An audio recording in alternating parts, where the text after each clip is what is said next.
নমস্কার বন্ধুরা, পিএসসি ব্লগে আপনাদের সবাইকে আবার অনেক স্বাগত জানিয়ে ব্লগটি শুরু করছি।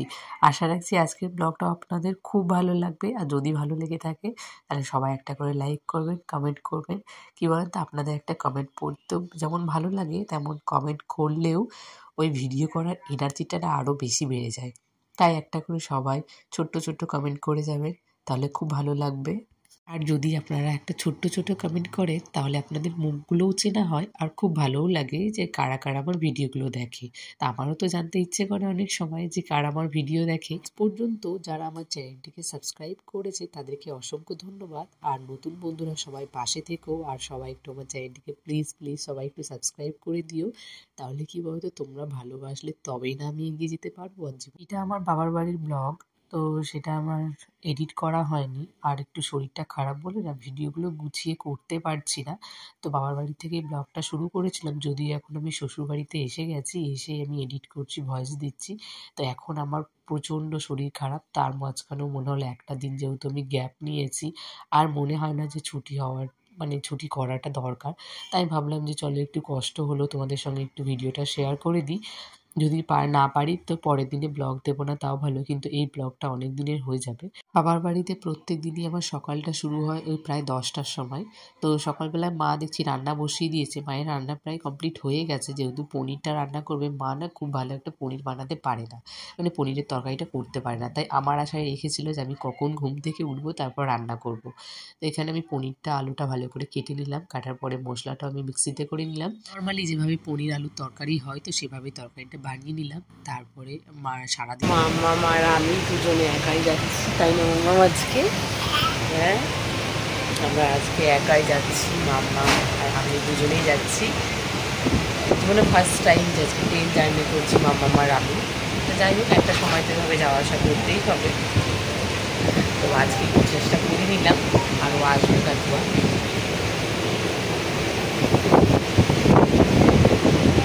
যতবার বাবার বাড়ি থেকে বাড়িতে আসি ততক্ষণ এই ট্রেনের রাস্তাটা পর্যন্ত, মানে আমাদের বাড়ির রাস্তা পর্যন্ত আমি মনে হয় দেখতেই থাকি প্রত্যেকবারই। কেন জানি না যে এই রাস্তাটার প্রতি অন্য একটা মায়া, মানে যতক্ষণ এই রাস্তাটাকে চোখে দেখতে পাই ততক্ষণ মনে হয় না বাড়ির কাছাকাছি আছি, অথচ মায়ের কাছাকাছি আছি, এটাই সবসময় মনে হয়। কিন্তু যখন রাস্তাটা পার হয়ে যায় না, সত্যি ভীষণ মন খারাপ হয়ে যায়।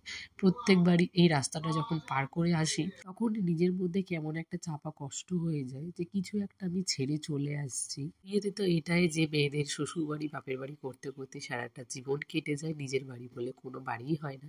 তো ওই যে আমরা ট্রেন থেকে এখন মাম্মা আর আমি নেমে পড়েছি। আর ও যেহেতু কাটুয়াতে নিতে আসবে বলেছিল, ও নিতে আসেনি। তার ট্রেনে উঠে একটা দাদার সাথে দেখা হয়ে গেছে, মানে আমার পিসির ছেলে। তো ওই দাদার সাথে এসেছিলাম, তাই ওকে বলেছিলাম তোমাকে আর আসতে হবে না, আমি আর মাম্মাম আর ওই দাদা তিনজন মিলেই চলে যাব। তো এই যে এখন বাড়িতে এসে গেছি। এখন ওই যে ও ছোলা সিদ্ধ করে রেখেছিল, তো ছোলা দিয়ে দুটো মুড়ি খেয়ে নিলাম। এখন একটু ওই সেদ্ধ ভাত কিংবা একটা তরকারি ভাত করে নেবো, তারপর খাওয়া দাওয়া করে দেন বেরিয়ে পড়বো। কোথায় যাচ্ছি সেটা পরে বলছি। বাড়িতে এসে অনেকটা কাজ গুছিয়ে নিয়েছি, যেহেতু আমি 8:30 নাগাদ বাড়িতে চলে এসেছি। আর ওই 10:30 নাগাদ আবার আর এক জায়গায় বেরিয়ে পড়েছি। মাঝখানে যে 2 ঘন্টা সময় পেয়েছি একটু রেস্ট নেবো কিংবা বসবো, খাওয়া দাওয়া করবো, সেটার আর সময় হয়নি। কারণ এসে দেখছি বাড়িতে যখন ছিলাম না, বাড়ির যা তা অবস্থা হয়ে গেছে। তো যতটুকু পারলাম ততটুকু কাজ করে আসলাম, তারপরে ভাবলাম বাড়িতে গিয়ে করব।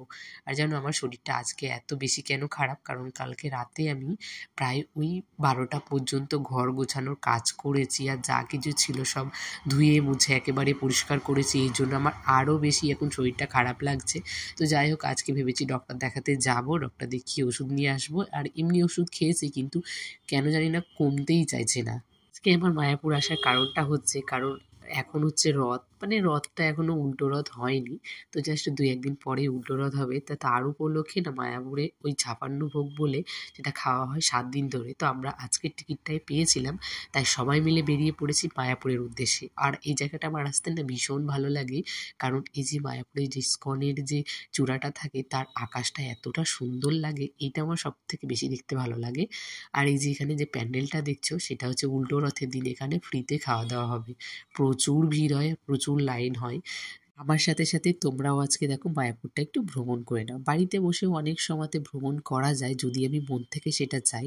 যেমন আমার ভিডিও দেখে হয়তো অনেকেই ভাবতে পারছো, গেস করতে পারছো যে কি হচ্ছে, কোথায় কেমন আছে। এগুলো কিন্তু আমি অনেক কারোর ভিডিও দেখে আমিও সেটা বুঝতে পারি যে এই জায়গাটা গেলে হয়তো আমারও ভালো লাগবে, কিংবা যেই জায়গাটা আমি গেছি সেই জায়গাটা যদি আবার ফোনে দেখি মনে হয় এই তো আমি এই জায়গাটা গেছি, তখন চেনা জায়গাটাও না ফোনে একটু অন্যরকম লাগে আর তখন ভীষণ ভালো লাগে।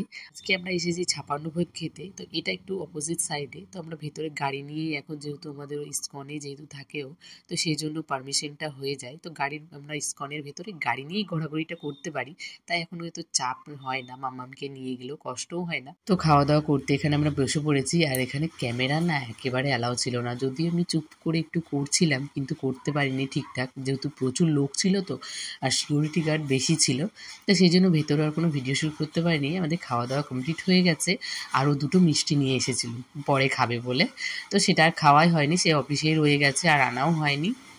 আর ওয়েদারটা ভালো ছিল বলে কিন্তু আমি শাড়ি পরে গেছিলাম, না হলে ভেবেছিলাম একটা কুর্তি পরে চলে যাব। যদিও আমি কুর্তি একটা নিয়ে গেছিলাম যে শাড়িটা চেঞ্জ করে নেব, না হলে সারাদিন মাম্মামকে নিয়ে কষ্ট হয়ে যাবে। আর শাড়ি পরে না সারাদিন থাকতেও পারি না, কারণ শাড়ি না পরে পরে এমন একটা বাজে অভ্যাস হয়ে গেছে, কোথাও গেলেও মনে হয় কখন এসে শাড়িটা আমি খুলে রাখবো, সেটাই মনে হয় কখন এসে শাড়িটা খুলে রেখে একটু নাইটিটা পরবো। আজকের ভিউটা এত ভালো লাগছিল আর ওয়েদারটা এত ভালো, মনে হয় বৃষ্টি হওয়াতে না গাছগুলো আরও নতুন নতুন হয়ে গেছে, মানে চকচকে ভাব ওদের মধ্যে চলে এসেছে, আরও বেশি ভালো লাগছিল। ভিডিওতে দেখো এত সুন্দর লাগছে, আর আকাশটা তো জাস্ট বলার বাইরে, এত ভালো লাগছিল। তো এখানে আমরা অফিসে আবার এসে গেছি, কারণ ওই খাওয়া দাওয়ার পরে না মাম্মাম খুব বিরক্ত করছিল ঘুমাবে বলে, যেহেতু ও দুপুর টাইমটা হচ্ছে ঘুমানোর সময়, তো সেই জন্য মাম্মাম বিরক্ত করছিল বলে এসে মাম্মামকে আবার অফিসে এসে ঘুম পাড়িয়ে দিয়েছি। আর এখানে হচ্ছে অফিসের সামনেই হচ্ছে ভিডিও শ্যুট হচ্ছিল, কমেডি ভিডিও বানাচ্ছিল, কিন্তু কোন চ্যানেলে সেটা বুঝতে পারলাম না, কাছে যায়নি, যেহেতু প্রচুর ছেলেপেলে ছিল সেই জন্য আমি আর যাইনি। আর এখানে মাম্মাম ঘুম থেকে উঠে গেছে আর এখন সন্ধে হয়ে গেছে, তো আমরা বাড়ি চলে যাব। এখানে নৌকাতেও এসে গেছি, আর নৌকাতে এসেও দেখো সন্ধেটা এত ভালো লাগছে, জলের ওপরে আকাশটা মনে হচ্ছে আকাশটা আবার জল হয়ে গেছে, মানে এত ভালো লাগছে, আর আকাশের মধ্যে দারুণ একটা ছবি আঁকা ছিল। তো চলো আমি এখন বাড়ি চলে যাই, আর আজকের মতো ভিডিওটা আমি এখানেই শেষ করছি। ভিডিওটা কেমন লেগেছে অবশ্যই কমেন্টে জানাবে। টাটা।